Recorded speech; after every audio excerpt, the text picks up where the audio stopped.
नाज़रीन, आपको अपडेट करते चले आज की एक अहम खबर से। पाकिस्तान में महंगाई एक बार फिर बढ़ गई। नई रिपोर्ट के मुताबिक कई ज़रूरी चीज़ें पहले से ज़्यादा महंगी हो गई हैं।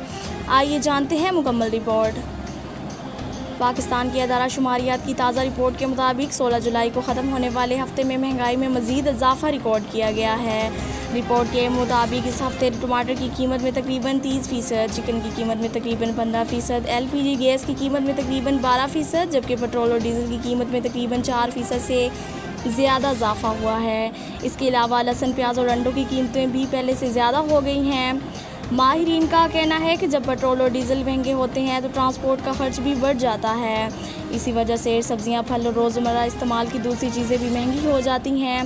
हुकूमत का कहना है कि महंगाई पर काबू पाने के लिए मुख्तलिफ इक़दाम किए जा रहे हैं, लेकिन इस वक्त आम लोगों को रोज़मर्रा की ख़रीदारी में पहले से ज़्यादा रकम खर्च करना पड़ रही है।